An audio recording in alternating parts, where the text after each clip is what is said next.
పూరా లోకల్. మరి చర్చిలు రోడ్ అంటే చర్చిల మీద మసీదుల మీద ఎందుకు ఇలాంటి దాడులు జరగవు, ఒక్క హిందూ దేవాలయాల మీద ఎందుకు దాడులు జరుగుతున్నాయని అందరూ ప్రశ్నిస్తున్నారు. మంచి ప్రశ్న. రీసెంట్లీ రామచంద్రాపురంలో ఒక నాగులమ్మ దేవాలయం ఉండే రోడ్ పైన, బాంబే రోడ్ లో, నియర్ బై రామచంద్రాపురం బీరంగూడ మధ్యలో నడి రోడ్ లో ఉంది. చాలా సార్లు యాక్సిడెంట్లు జరిగినాయి. అక్కడ ప్రభుత్వం, అక్కడ అధికారులందరూ కలిసి ఆ దేవాలయాన్ని ఇంకా పక్కకు కట్టిస్తామని ఆర్డర్ ఇచ్చారు. ఆ టైంలో ఇంకొక మసీదును తీశారో లేదు నాకు తెలియదు. ఇంకొకటి ఇస్నాపూర్ ఏరియాలో కూడా ఒక నాగులమ్మ దేవాలయం మధ్యలో ఉండే, దాన్ని కూడా తీసేశారు. దాని ఏరియాలో ఎక్కడ పెట్టారో తెలియదు. కానీ హిందూ దేవాలయాలు మాత్రమే తీస్తున్నారు, పక్కకు కడుతున్నారు. మరి మసీదులు చర్చిలు తీసి పక్కకు కట్టేటువంటి దమ్ము లేని ప్రభుత్వాలు ఈ రాష్ట్రంలో ఇప్పుడు 70 సంవత్సరాల నుంచి ఉన్నాయి. నేను చెప్తున్నా, వీరందరికీ గాజులు వేసుకునేటువంటి రోజులు వస్తాయి త్వరలో. ఎందుకు వస్తాయంటే అది హిందువులు చేస్తారు, ఓటు బ్యాంకు ద్వారా చేయాలి. కానీ వీళ్ళంతా కులాల పేరు మీద విడిపోయారు. అలాగే బాబర్, ఔరంగజేబ్, తురష్కులు, మొఘలాయుల టైంలో 50,000 దేవాలయాలు ధ్వంసం కాబడ్డాయి. అవి రాళ్లతో నిర్మాణం చేసినాయి. ఇప్పుడు చూడండి, జోగులాంబ దేవాలయంలో, బాలబ్రహ్మేశ్వర దేవాలయంలో పక్కన మసీదు కట్టబడ్డది దేవాలయంలో. దానికి ఇంకా మసీదుకు మొక్కేటువంటి మన కొండ గొర్రెలు ఉన్నాయి. హిందువులలో సెక్యులర్లు కొంతమంది వెక్కి దండం పెట్టుకోవడం, దాన్ని తీసేసే దమ్ము లేని అక్కడ పురోహితులు, అక్కడ ఉన్నటువంటి ఆర్కాలజీ డిపార్ట్మెంటు, అక్కడ ఉన్నటువంటి హిందూ సంఘాలు అనేక మంది దాన్ని తీసేయలేకపోతున్నారు. వేములవాడ దేవాలయంలో, వేములవాడ రాజరాజేశ్వర శివలింగం పైన హిందువులు అధికంగా వచ్చి మొక్కేటువంటి ఆ కాలంలో, తురష్కుల కాలంలో, ఒక అప్పటి రాజు ముస్లిం ఈ దేవతను ఆగం చేయాలని వాడు మూత్రంతో అభిషేకం చేశాడు డైరెక్ట్గా. అది చూసి చెల్లించలేని నాలాంటి కొంతమంది సాధువులు, సన్యాసులు, అఘోరాలు, చాలా మంది అక్కడ ఉన్నటువంటి శివసత్తులు కొంతమంది త్రిశూలాలు పట్టుకొని వేములవాడలో ఉంటారు. వాళ్ళు అమ్మవారి ధారణ చేస్తారు, అయ్యవారి శివ ఆరాధనలో ఉంటారు. వాళ్ళు చూసి చెల్లించలేక ఒకసారి సమయం చూసి ఆ వచ్చిన రాజును, అందులో వాడు మూత్రం పోసి బయటికి రాగానే త్రిశూలాలు పట్టుకొని వచ్చి కస పొడిచి చంపితే రాజు ఆ ఏరియాలో వాడు చేశాడు కాబట్టి వాడు అక్కడే చచ్చాడు, అక్కడే సమాధి చేశారు. ఇది తెలియని కొంతమంది కొండగొర్రెలు ఇప్పటికీ వేములవాడ రాజేశ్వర దేవాలయంలో టికెట్ పెట్టి 40 రూపాయలు పెట్టి ఆవు ఎద్దును కట్టేస్తారు, కోడను. కానీ కోడను కట్ చేస్తున్నారా దొంగలు అంటే ఎవడు అడ్డం రాడు. అక్కడ వాడు చంపాడు, మూత్రం శివలింగం మీద పోసాడు రా అని తెలిసి కూడా చెప్తే కూడా వినే పరిస్థితి లేదు. అక్కడ పురోహితులకు చెప్పే హక్కు లేదు, ఎండోమెంటల్ డిపార్ట్మెంట్ కు హక్కు లేదు. వాళ్ళకి పైసలు కావాలి, వీళ్ళకు జీతాలు కావాలి. వీళ్ళు గంగలు పోయినా పర్వాలేదు. అక్కడ మసీద్ దర్గాలో వాడు దాని ఏమంటారు, నెమలీకలతో ఈ హిందువుల ముఖాల మీద కొడుతుంటాడు, చూచుమని ఊస్తుంటాడు. ఆ శవాల మీద, వాళ్ళ సమాధుల మీద కట్టిన ఆ బూడిదని తీసుకొచ్చేసి ఆ శివలింగం మీద మూత్రం పోసిన సమాధి మీద ఉండే బూడిదని తీసి వీళ్ళకి బొట్టు పెడతారు. ఇప్పుడు ఎవడు మారాలి? అలానే వీళ్ళకి సంస్కృతి అర్థం కాకుండా చేసిన గురువులదే తప్పు. దాని గురించి నిత్యము వేదపారాయణం చేస్తున్నటువంటి రాజరాజేశ్వరి దేవాలయంలో వేదపారాయణం చేసేటువంటి ఆ గురువులు ఉన్నారు. అరే రోజు ఒక గంట సేపు ఆ యొక్క ధర్మం గురించి, ఆ మసీదు ఎట్లా వచ్చిందో చెప్పండి రా కొండ గొర్రెలారంటే, ఎన్నో మెంటల్ డిపార్ట్మెంట్ డబ్బులు తీసుకునేటువంటి మెంటల్ వాళ్ళకే ఆడ అవకాశం లేదు చెప్పడానికి. సామాన్యుడికి ఏమర్థమవుతాడండి? వాడు కొనేట మునుగుతాడు, ఊళ్ళకి వస్తాడు పచ్చిబట్టలతో. అందుకనే ఇక్కడ రాళ్లతో కొట్టిన దేవాలయాలే ధ్వంసం చేశారు. ఇక్కడ జోగులాంబ పిల్లల మరి చెట్టు దగ్గర మొత్తం దేవాలయాలు ఇరగొట్టినాయని ఉన్నాయి. ఇంకా ఎన్నో దేవాలయాల మీద తమిళనాడు లాంటి ఏదో దక్షిణ భారతదేశంలో కాశీలో జ్ఞానవాపి మసీదు మీద, ఇప్పుడు ఆ మసీదును జ్ఞానవాపి శివాలయంలో ఆ మసీదు కట్టారు. మసీదు కడితే దాన్ని బయటికి వెళ్ళిన నరేంద్ర మోడీ ప్రభుత్వం అంటే మనకు కోర్టులు, మనకు రాజ్యాంగబద్ధంగా వెళ్ళాలి. వాళ్ళకి ఏ రాజ్యాంగం లేదు. నీ గుడి మీద మసీదు కడితే ఏ రాజ్యాంగం లేదు, ఎవరు అడగలేదు. రంగనాథ దేవాలయంలో శ్రీరంగంలో దీపావళి రోజు, కార్తీక దీపం రోజు గుళ్ళో దీపారాధన జరుగుతున్న టైంలో రాజు సైన్యంతో వచ్చేసి బేడీలు పెట్టేసి ఉన్న 200 కూచా నరికాడు, కొన్ని వేల మందిని నరికాడు. అడిగి దిక్కు దిశ లేదు. కేరళలో అయ్యప్ప స్వామి దేవాలయం దగ్గర ఎవరైనా ఒక్కసారి మీరు ఆలోచన చేయండి, మీ టీవీ ద్వారా చాలా మంది అయ్యప్ప స్వామి భక్తులకి ఈ విషయం తెలియాలి. బాబర్ స్వామి, వాని పేరు వావర్ స్వామి అని పెట్టారు. ఈ వావుడు కాయలు. అయ్యప్ప స్వామి మళ్ళీ ఇప్పటికి 50 సంవత్సరాలు 60 సంవత్సరాలు అయింది ఈ రాష్ట్రంలో వచ్చి. మురళీమోహన్ లాంటి వాడు, చిరంజీవి కొడుకు అని పేరేంటి రామ్ చరణ్ లాంటి వాళ్ళు దర్గాలకి వెళ్ళి మొక్కితే ధర్నా చేశారు మొన్నటిదాకా వాళ్ళ భక్తులంతా, అయ్యప్ప భక్తులంతా. మరి ఈ శివాలయం ఇప్పుడు ఉన్నటువంటి దేవాలయం మీద ధ్వంసం అయితే మరి ఏ భక్తి కనబడతలేదు. హనుమాన్ మాల వేసిన భక్తులు ఎటుపోయారు, శివమాల వేసిన భక్తులు ఎటుపోయారు? అంటే అయ్యప్ప మీద జరిగితేనే మీరు వస్తారా? అంటే మీరు ఆంజనేయ స్వామి మీద జరిగితేనే ఆంజనేయ స్వామి భక్తులు వస్తారు, శివుడి మీద జరిగితే శివుడు భక్తులు, అమ్మవారి మీద జరిగితే అమ్మవారి భక్తులు. ఇదా మీ ఉద్దేశం?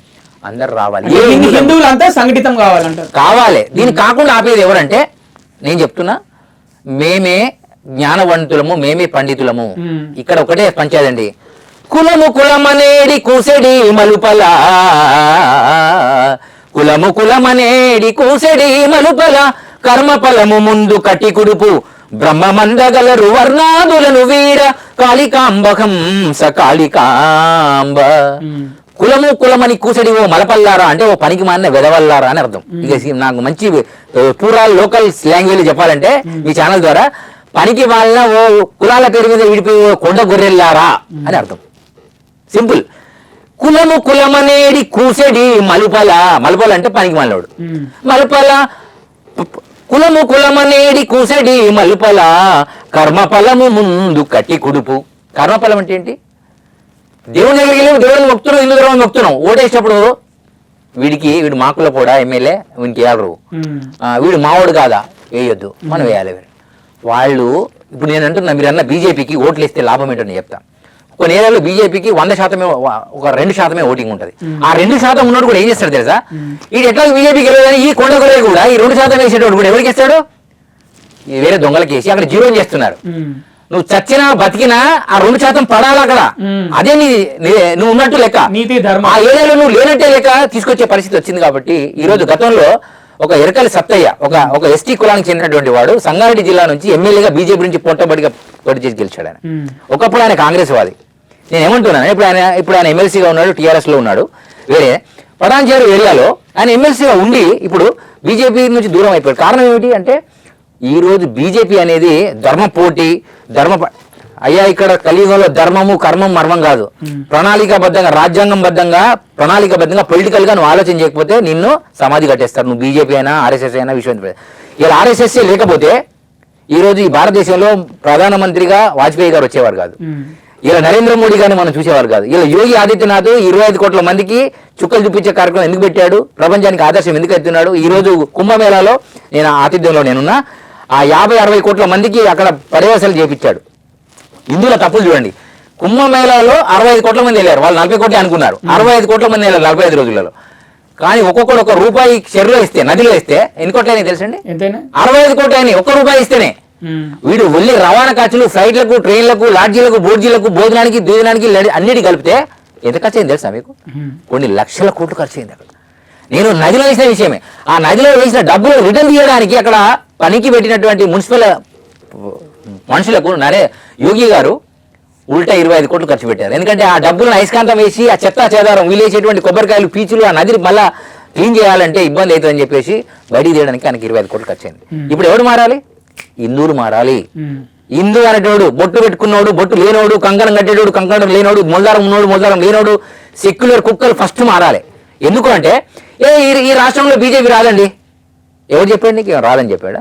ఈ రాష్ట్రంలో టీఆర్ఎస్ వస్తుందని అనుకున్నాడా? అసలు టీఆర్ఎస్ అనే పార్టీ వస్తుందని అనుకున్నారా? అది సాధనా సమితి నుంచి టీఆర్ఎస్ పార్టీగా మారింది. ఆయన కాంగ్రెస్ లో విలీనం చేస్తారు అనుకుంటే ఒక ఆలోచన వచ్చింది ఆయనకు. ఇమీడియట్ గా మళ్ళీ కాంగ్రెస్ దరిద్రంతో మనకి ఎందుకని కేసీఆర్ ఒక మంచి తెలివితో ఆలోచన చేసి సోనియా గారిని పక్కకు పెట్టేసేసి స్వరాజ్యం తీసుకున్నాడు. ఆయన తీసుకొని మొదలు పెట్టాడు. కాబట్టి మనం వేలుకున్నాం. అలాగే కర్మఫలము ముందు కట్టి కొడుకు. కర్మఫలం అంటే ఏంటి? నువ్వు ఓటేమో కొండకొరలకు ఇస్తావు. అయ్యో మా దేశంలో బీజేపీ రాష్ట్రంలో రాలేదు, మాకు అన్యాయం జరుగుతుంది, మా దేవాలయాలు గురగొడుతున్నారంటే నీ దేవాలయాన్ని ఎవరైతే రక్షిస్తా అంటుండో వాడు ఏ పార్టీ అయినా. మనం గతంలో కాంగ్రెస్ నమ్మి వేసాము, టీఆర్ఎస్ నమ్మి వేసాము, వాడు కూడా గురగొట్టాడు. ఏకంగా రాముడి మీద ఇష్టమైన మాట్లాడేవాడిని తీసుకొచ్చి శిల్పారామంలోనే డిప్యూటీ పెట్టించినటువంటి కేటీఆర్ గారి సంస్కృతి మనం చూడలేదా? వాడి పేరు ఉంది నాకు తెలియదు, వాడు ముస్లిం తీసుకొచ్చి వీళ్ళందరూ పోయారు. నేనేమంటున్నా, ధర్మ యుద్ధానికి మీరు వెళ్తే ఇదే సిద్ధాంతం. ఇంకొకటి ఏంటంటే అయోధ్య రామ మందిర నిర్మాణము ప్రభుత్వం కట్టలేదు, ప్రభుత్వ పర్యవేక్షణలో జరిగింది. ₹11 నుంచి 11 కోట్ల వరకు నీలాంటి హిందువులు, ధనవంతులు, బీదవంతులు అందరూ కలిసి ఇస్తే అయోధ్య రామ మందిరానికి ఇచ్చిన దానిలో ఇంకా 300 కోట్లు మిగిలింది అక్కడ. అట్లానే అయోధ్యలో ఉన్న రామ మందిరమే ఈ తెలంగాణ కాదు, యావత్ భారతదేశంలో ఉన్నటువంటి 33 రాష్ట్రాలలో 33 అయోధ్య రామ మందిర నిర్మాణాలు జరగాలి. ఆ రాష్ట్రంలో ఉన్నాడు ఒక్కొక్కరు ₹1000 ఇచ్చిన చాలు, మళ్ళీ సేమ్ అయోధ్య రామ మందిరం రావాలి. అలాగే ప్రతి దేవాలయాలలో ఒక గోశాల ఉండాలి, లేదా ఆ అన్ని అక్కడ ఉన్నటువంటి దేవాలయ కమిటీలు కలిపి ఒక గోశాలను ఏర్పాటు చేసి ప్రతి దేవాలయం నుంచి ఇంత విరాళము ఆ గోశాలకు అందజేయాలి. వీరంగూడలో మల్లికార్జున స్వామి దేవాలయము గోశాల గుట్ట దగ్గర అక్కడ పెద్ద గోశాల నడుస్తుంది. అలానే అల్కబీర్ అనే సంస్థ పడంత రుద్రాలంలో ఉంది స్లాటర్ హౌస్. ఇలా బోలక్పూర్ అనేటువంటి ఏరియాలో బోలక్పూర్ లో పెద్ద స్లాటర్ హౌస్ నడుస్తుంది. అక్కడ నరేందర్ రెడ్డి గారని ఒక సామాన్యుడు, వారు ధర్మం కోసం పోరాడుతూ ప్రతి సంవత్సరం 33 ఫుట్ల వినాయక విగ్రహాన్ని పెట్టి అందరికీ సపర్యలు చేస్తున్నాడు.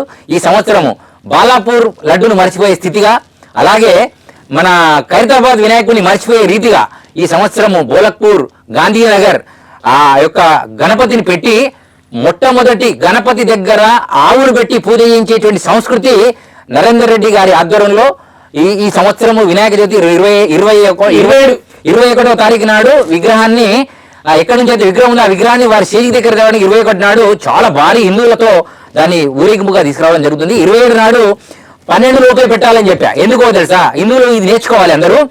12 లోపు ఎందుకు పెట్టాలంటే పెట్టిన 27 నాడు వినాయక చవితి అయితే ఆ రోజు ఉదయం పూజ రాత్రి పూజ జరిగితే ఒక రోజు నిండినట్టు.